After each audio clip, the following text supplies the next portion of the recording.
إن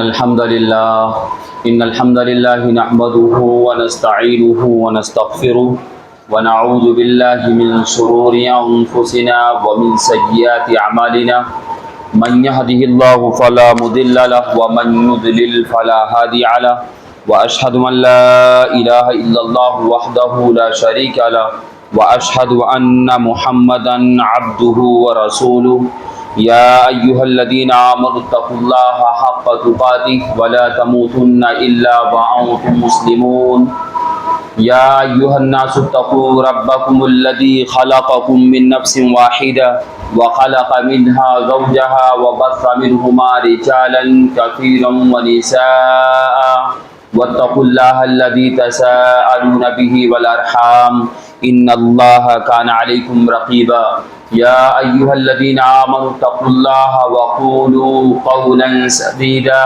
يصلح لكم أعمالكم ويغفر لكم ذنوبكم ومن يطع الله ورسوله فقد فاز فوزا عظيما أما بعد فإن خير الحديث كتاب الله وخير الهدي هدي محمد صلى الله عليه وسلم وشر الأمور محدثاتها وكل محدثة بدعة وكل بدعة ضلالة وكل ضلالة في النار أعوذ بالله السميع العليم من الشيطان الرجيم من حمده ونفخه ونفسه بسم الله الرحمن الرحيم قاف والقرآن المجيد بل عجبوا أن جاءهم منذر منهم فقال الكافرون هذا شيء عجيب أإذا متنا وكنا ترابا ذلك رجع بعيد قد علمنا ما تنقص الأرض منهم وعندنا كتاب حفيظ بل كذبوا بالحق لما جاءهم فهم في أمر مريج أفلم ينظروا إلى السماء فوقهم كيف بنيناها وزيناها وما لها من فروج والأرض مددناها وألقينا فيها رواسي وأنبتنا فيها من كل زوج بهيج تبصرة وذكرى لكل عبد منيب ونزلنا من السماء ماء مباركا فأنبتنا به جنات وحب الحصيد والنخل باسقات لها طلع نضيد رزقا للعباد وأحيينا به بلدة ميتا كذلك الخروج كذبت قبلهم قوم نوح وأصحاب الرس وثمود وعاد وفرعون وإخوان لوط وأصحاب الأيكة وقوم تبع كل كذب الرسل فحق وعيد أفاعينا بالخلق الأول بل هم في لبس من خلق جديد وقال الله تعالى في موضع آخر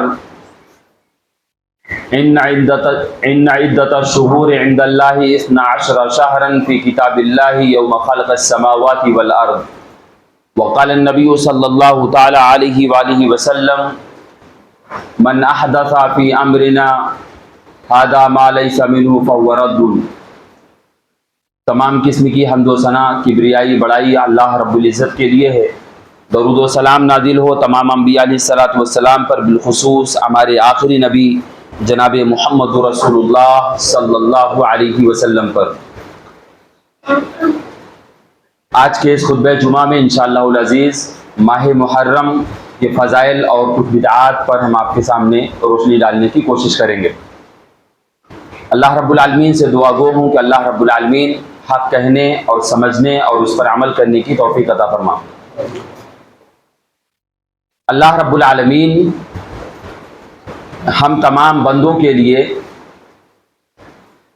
یہ چاہتا ہے کہ اللہ رب العالمین کے تمام بندے اللہ رب العالمین کی جنت میں داخل ہو جائیں۔ بندے ہیں ان سے گنہگار ہوتے ہیں، گناہ ہو جاتا ہے، غلطیاں ہوتی ہیں، خطائیں ہوتی ہیں۔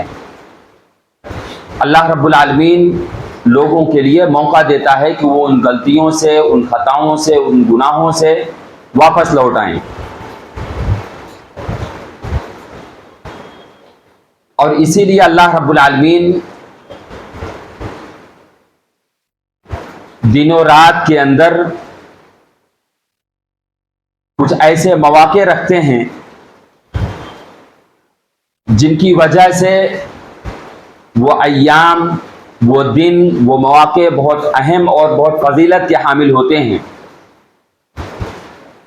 اور اس میں عمل کرنے سے اللہ رب العالمین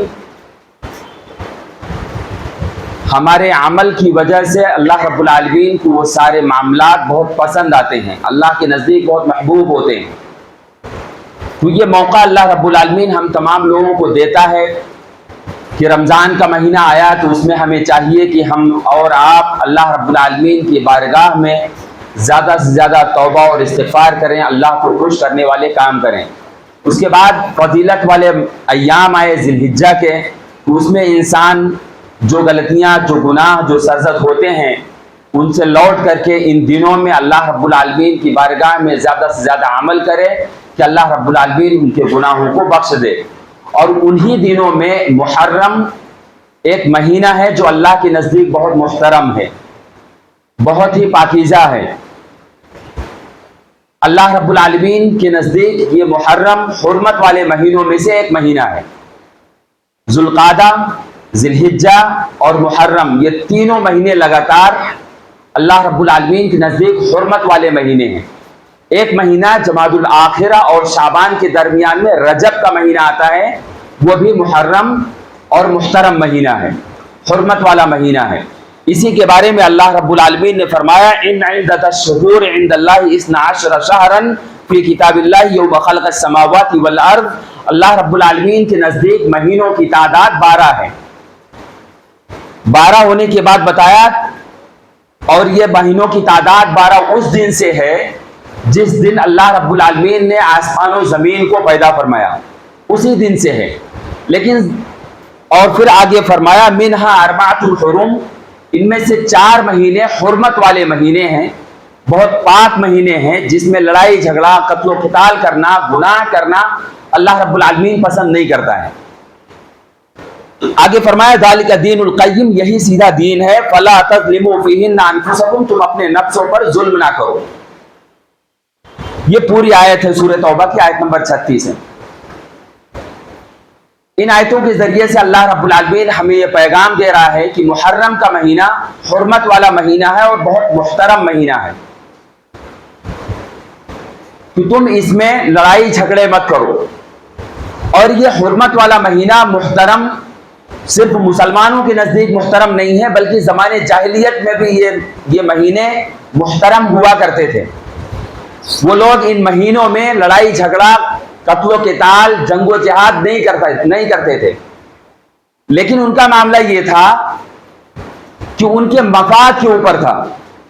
اگر ان کو ایسا لگتا کہ محرم کا مہینہ آ رہا ہے، ہماری جنگ ختم نہیں ہوگی، تو جنگ کو جاری رکھیں گے، محرم کے مہینے کو تبدیل کر دیں گے، محرم کو سفر سے تبدیل کر دیں گے اور کہیں گے کہ سفر کے مہینے کو ہم محرم مان لیں گے اور اس کو محترم سمجھ لیں گے۔ یہ اپنے سے بنا لیا تھا لوگوں نے، اور یہ اسی طریقے سے چلتا آ رہا تھا۔ اللہ کے نبی صلی اللہ علیہ وسلم جب 10 ذی الحجہ کو آپ نے حج کیا تو اس میں آپ صلی اللہ علیہ وسلم نے فرمایا تھا الزمان قد استدار کہیئت یوم خلق السماوات والارض، آج زمانہ گھوم پھر کر کے اپنی اصلی حالت پر، اصلی حیت پر آ چکا ہے۔ یعنی جو مہینے کے ہیر پھیر ہو چکے تھے، وہ ہیر پھیر ہونے کے بعد آج اتنا ہیر پھیر ہوا ہے کہ ابھی جس وقت ہم موجود ہیں یہ مہینہ یعنی ذی الحجہ کا مہینہ آج ہے، اور یہی مہینہ اس زمانے جاہلیت میں بھی حرمت والا ہوتا تھا، اور ذی الحجہ کا مہینہ آج ہے۔ تو جو لوگ حرمت کو پامال کرتے تھے، جو لوگ اپنے مفاد کے لیے بدل لیا کرتے تھے، پھر اس وقت نبی صلی اللہ علیہ وسلم نے لوگوں کو منع کیا اور کہا کہ اب آپ لوگ ایسا نہیں کریں گے۔ اب اسلام کا بول بالا ہوا، اسلامی مہینوں کا تذکرہ ہوا۔ اب یہاں پر حضرت عمر فاروق رضی اللہ تعالی عنہ نے ہجرت کے مہینے کو مشورہ کر کے اس کا تاریخی سال یعنی نیا سال محرم کے مہینے سے اسٹارٹ کیا۔ یعنی نیا سال منانے کی بات نہیں ہے، یعنی اگر کوئی سال کی ابتدا اگر ہوتی ہے تو کس مہینے سے کیا جائے، تو ہجری کیلنڈر کے اعتبار سے کون سے مہینے سے اسٹارٹ کیا جائے پہلا مہینہ، تو حضرت عمر رضی اللہ تعالیٰ عنہ اور دیگر صحابہ نے مشورہ کر کے محرم کے مہینے کو پہلا مہینہ قرار دیا۔ آپ صلی اللہ علیہ وسلم نے ان مہینے کو بہت محترم بہت معزز معنی ہے۔ اللہ کے نزدیک سب سے افضل عمل روزہ رکھنا ہے۔ ان مہینوں میں ہمیں اور آپ کو کرنا کیا ہے؟ ان مہینوں میں یعنی ان دنوں میں، محرم کے مہینے میں ہم لوگوں کو چاہیے کہ ہم لوگ زیادہ سے زیادہ نفلی روزے رکھیں، زیادہ سے زیادہ روزے رکھ سکتے ہیں۔ آپ صلی اللہ علیہ وسلم نے فرمایا افضل الصیام بعد رمضان، رمضان کے بعد سب سے افضل جو روزے ہوتے ہیں وہ شہر اللہ المحرم، اللہ کا مہینہ یعنی محرم کا مہینہ ہے۔ اور اس میں دیکھیں فضیلت اس مہینے کی اس بات سے بھی لگائی جا سکتی ہے کہ اللہ رب العالمین نے محرم کے مہینے کو اپنی طرف نسبت کیا ہے۔ شہر اللہ المحرم، اللہ کا مہینہ محرم ہے، یعنی اللہ رب العالمین نے اپنی طرف نسبت کی ہے۔ اس کی محترم اور اس کے حرمت اور اس کی عظمت کی دلیل اس بات سے لگائی جا سکتی ہے کہ اللہ رب العالمین نے اس کو اپنی طرف نسبت کی۔ شہر اللہ، اللہ کا مہینہ یعنی محرم کا مہینہ ہے۔ آپ صلی اللہ علیہ وسلم نے آگے فرمایا وَأَفْضَلُ الصَّلَاةِ بَعْدَ الْفَرِيضَةِ صَلَاةُ اللَّيْلِ، اسی روایت میں ہے کہ سب سے بہترین افضل نماز فرض نماز کے بعد تہجد کی نماز ہے۔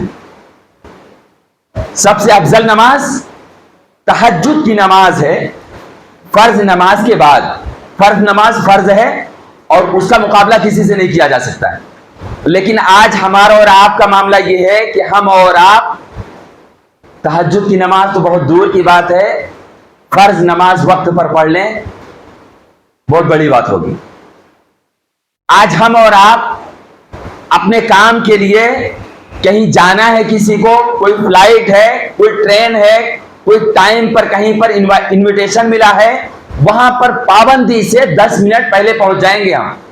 لیکن نماز ایک ایسی عبادت ہے جو اللہ کے نزدیک سب سے اہم، سب سے افضل، جس پر ہمارے اور آپ کی دنیا اور آخرت کی کامیابی رکھی گئی ہے، اس نماز سے ہم اور آپ غافل ہیں، اس نماز کی ہم اور آپ فکر نہیں کرتے ہیں۔ تہجد کی نماز تو چھوڑیں، فرض نماز پڑھنا آج ہمارے اور آپ کے لیے، ہم مسلمانوں کے لیے محال ہو گیا ہے۔ اللہ رب العالمین سے ہم دعا کرتے ہیں بار الہ ہم تمام لوگوں کو ہوش کے ناخن لینے اور فرض نماز کی پابندی کرنے کی توفیق عطا فرمائے۔ زمانے جاہلیت میں بھی قریش ان دنوں میں یعنی محرم کے روزہ رکھا کرتے تھے۔ آپ صلی اللہ علیہ وسلم بھی روزہ رکھا کرتے تھے۔ جب آپ صلی اللہ علیہ وسلم مدینہ کی طرف ہجرت کر کے گئے تو وہاں پر دیکھا کہ قریش بھی اور لوگ بھی روزہ رکھ رہے ہیں، یعنی یہود بھی روزہ رکھ رہے ہیں۔ آپ صلی اللہ علیہ وسلم نے ان سے پوچھا کہ آپ لوگ روزہ کیوں رکھتے ہو؟ اس دن آپ لوگ روزہ کیوں رکھتے ہو؟ تو یہود نے بتایا کہ اسی دن اللہ رب العالمین یعنی 10 محرم کی ہم بات کر رہے ہیں، 10 محرم میں وہ لوگ روزہ رکھتے تھے یہود، اللہ کے نبی صلی اللہ علیہ وسلم بھی رکھا کرتے تھے۔ آپ نے ان لوگوں سے پوچھا کہ آپ لوگ روزہ کیوں رکھتے ہو؟ تو ان لوگوں نے کہا کہ اسی دن یعنی 10 محرم کو اللہ رب العالمین نے بنی اسرائیل موسیٰ علیہ السلام کو فرعون کے ظلم سے آزاد کیا تھا۔ موسیٰ علیہ السلام نے شکراً روزہ رکھے تھے، اللہ کی شکر گزاری کے لیے روزہ رکھے تھے، اس لیے ہم لوگ بھی موسیٰ علیہ السلام کے روزہ رکھنے کی وجہ سے روزہ رکھتے ہیں۔ یہ ہمارے لیے یوم عظیم، بہت عظیم دن ہے۔ تو آپ صلی اللہ علیہ وسلم نے فرمایا کہ ہم موسیٰ علیہ السلام کے نزدیک ان کی موافقت کرنے میں تم یہودیوں سے زیادہ افضل اور زیادہ بہتر اور زیادہ اولا ہیں، چاہیے کہ ہم اور آپ بھی روزہ رکھیں۔ تو نبی صلی اللہ علیہ وسلم محرم میں 10 عاشورہ یعنی عاشورہ 10 محرم کو آپ روزہ رکھا کرتے تھے۔ لیکن جب رمضان کا روزہ فرض کر دیا گیا تو اس سے پہلے یہ روزہ آپ صلی اللہ علیہ وسلم ہمیشہ پابندی سے رکھا کرتے تھے، اور آپ صلی اللہ علیہ وسلم صحابہ کرام کو حکم دیا کرتے تھے کہ آپ لوگ محرم کے 10 محرم کو آپ لوگ روزہ رکھا کریں۔ لیکن آپ صلی اللہ علیہ وسلم نے جب حکم دیا تھا تو یہ رمضان کے روزے فرض ہونے سے پہلے جب رمضان کا روزہ فرض ہو گیا تو آپ صلی اللہ علیہ وسلم نے لوگوں کو کہا کہ آپ لوگ چاہو تو من شاء صامہ، جو چاہے روزہ رکھے، ومن شاء ترکہ، جو شخص چاہے روزوں کو چھوڑ دے۔ یعنی یہاں پر آپ صلی اللہ علیہ وسلم نے یہ تعلیم دی کہ اب عاشورہ کا روزہ رکھنا فرض نہیں ہے، جو چاہے رکھے جو چاہے نہ رکھے۔ لیکن یہودیوں کے روزہ رکھنے پر آپ صلی اللہ علیہ وسلم نے جو کہا کہ ہم اور موسیٰ علیہ السلام کے موافقت کرنے میں ہم زیادہ اولا اور زیادہ بہتر اور زیادہ حقدار ہیں کہ ہم لوگ بھی روزہ رکھیں، آپ صلی اللہ علیہ وسلم نے لوگوں کو روزہ رکھنے کی طرف ابھارا ہے اور آپ صلی اللہ علیہ وسلم نے اس کی فضیلتیں بھی بتائی ہیں۔ اور ایک فضیلت میں یہ ہے کہ آپ صلی اللہ علیہ وسلم نے فرمایا کہ جو شخص عاشورہ کا روزہ رکھے گا یعنی 10 محرم کا روزہ رکھے گا، اللہ رب العالمین اس کے پچھلے 1 سال کے گناہ کو معاف فرما دے گا، اس کے 1 سال کے پچھلے گناہ کو معاف فرما دے گا۔ آپ صلی اللہ علیہ وسلم سے صحابہ کرام نے فرمایا کہ اللہ کے رسول، جس دن ہم لوگ روزہ رکھتے ہیں اسی دن یہودی بھی روزہ رکھتے ہیں، تو کیا ہمیں مخالفت کرنا چاہیے؟ آپ صلی اللہ علیہ وسلم نے ان کی مخالفت کرنے کا حکم دیا۔ آپ نے فرمایا کہ انشاءاللہ لئن بقیت الی قابل لأصومن التاسع، اگر میں آئندہ سال باقی رہا، حیات رہا، زندہ رہا، تو انشاءاللہ 9 محرم کو بھی روزہ رکھیں گے۔ یعنی آپ صلی اللہ علیہ وسلم نے یہاں پر حکم دیا کہ یہودیوں کی مخالفت کرتے ہوئے ہم لوگ 1 روزہ نہیں بلکہ 2 روزہ رکھیں گے۔ یہاں پر ہمارے لیے تعلیم واضح ہو کہ ہمارے اور آپ کے لیے جو محترم اور محرم کے مہینے کی جو فضیلت ہے وہ 10 ذی الحجہ کو ہے اور 10 محرم کو ہے، اور یہودیوں کی مخالفت کرتے ہوئے ہم لوگوں کو چاہیے کہ 9 محرم کو بھی روزہ رکھیں۔ آپ صلی اللہ علیہ وسلم نے فرمایا، سنن ترمذی کی روایت میں ہے کہ صوم التاسع والعاشر خالف الیہود، یعنی آپ 9 اور 10 محرم کو بھی روزہ رکھو، خالف الیہود، یہودیوں کی مخالفت کرو۔ ہمارے اور آپ کے لیے یہ تعلیم ہے کہ یہودیوں کی مشابہت اختیار کرنے، کفار کی مشابہت اختیار کرنے اور مشرکین کی مشابہت اختیار کرنے سے اسلام ہمیں اور آپ کو منع کرتا ہے۔ ہمارے اور آپ کے لیے یہ تعلیم ہے کہ ہم اور آپ اگر اللہ رب العالمین کو خوش کرنا چاہتے ہیں، اللہ کے یہاں اللہ کی رضا چاہتے ہیں، اللہ کے یہاں مقبولیت کا درجہ چاہتے ہیں، تو ہم اور آپ اسلام پر عمل کریں، یہودیوں کی جو تعلیم ہے ان کی تعلیم پر ہم اور آپ عمل نہ کریں۔ یہودیوں کی مشابہت، کفار کی مشابہت، مشرکین کی مشابہت ہمیں اور آپ کو کرنے کی ضرورت نہیں ہے۔ اللہ رب العالمین نے اسلامی جو تعلیمات دی ہیں وہی ہمارے اور آپ کے لیے کافی ہے۔ آگے ہم آئیے ذکر کرتے ہیں کہ ان دنوں میں بہت سارے ہمارے بھائی بہت زور زور سے چلا کر کے صحابہ اکرام کو گالیاں دیتے ہیں۔ وہ جانے میں یا انجانے میں جس بھی حالت میں وہ لوگ صحابہ اکرام کو گالیاں دیتے ہیں، اس سے اللہ رب العالمین نے اور اللہ کے رسول صلی اللہ علیہ وسلم نے منع فرمایا ہے۔ لا تسبوا اصحابی، اللہ کے رسول صلی اللہ علیہ وسلم نے فرمایا، صحیح مسلم کی روایت ہے کہ میرے صحابہ کو گالی مت دو، میرے صحابہ کو گالی مت دو۔ لوگ حضرت حسین رضی اللہ تعالی عنہ کی شہادت کو لے کر کے نہ جانے ایسے لوگوں کو گالی دیتے ہیں، اور پھر یہاں تک بات آ جاتی ہے صحابی رسول حضرت معاویہ بن ابی سفیان رضی اللہ تعالی عنہ کو بھی گالیاں دے دیتے ہیں، مغیرہ بن شعبہ رضی اللہ تعالی عنہ کو گالیاں دیتے ہیں، پھر آگے بڑھ کر کے لوگ حضرت عثمان رضی اللہ تعالی عنہ کو گالیاں دیتے ہیں، پھر اس سے آگے بڑھ کر کے لوگ حضرت عمر فاروق رضی اللہ تعالی عنہ کو بھی سب و شتم کرتے ہیں، اور اس سے آگے بڑھ کر کے حضرت ابو بکر رضی اللہ تعالی عنہ تک بھی پہنچ جاتے ہیں، جبکہ یہ چیز انتہائی مذمت والی چیز ہے، انتہائی بری چیز ہے۔ اللہ کے رسول صلی اللہ علیہ وسلم کے نزدیک اس دنیا میں سب سے افضل انسان اگر انبیاء کے بعد کوئی ہو سکتے ہیں تو اللہ کے رسول صلی اللہ علیہ وسلم کے ساتھی حضرت ابو بکر رضی اللہ تعالیٰ عنہ ہیں۔ لوگ ان کو گالیاں دیتے ہیں میرے بھائیوں اور دوستوں، اس سے بچنا چاہیے۔ اور حضرت حسین رضی اللہ تعالیٰ عنہ کی شہادت کوئی شہادت ہے، اللہ کی مرضی تھی، اللہ رب العالمین نے لکھ رکھا تھا یہ شہادت ہونی تھی، وہ بات الگ ہے کہ اس میں معاملات کیا کیا ہوئے، کیسے کیسے معاملات ہوئے، لیکن یہ شہادت اللہ رب العالمین کی طرف سے طے تھی۔ تو اس میں برا بھلا صحابہ اکرام کو گالیاں دینے، صحابہ اکرام کو لپیٹ میں لینے کی بھی کیا ضرورت ہے میرے بھائیوں اور دوستوں۔ اور ان دنوں میں لوگ ایسا باور کراتے ہیں کہ ایسا لگتا ہے کہ حسین رضی اللہ تعالیٰ عنہ کا جو جھگڑا تھا، جو معرکہ تھا، جو اس وقت لڑائی اور جھگڑا ہوا تھا، اس کو ایسا ظاہر کرتے ہیں جیسے لگتا ہے کہ حق اور باطل کا کوئی لڑائی اور جھگڑا رہا ہو۔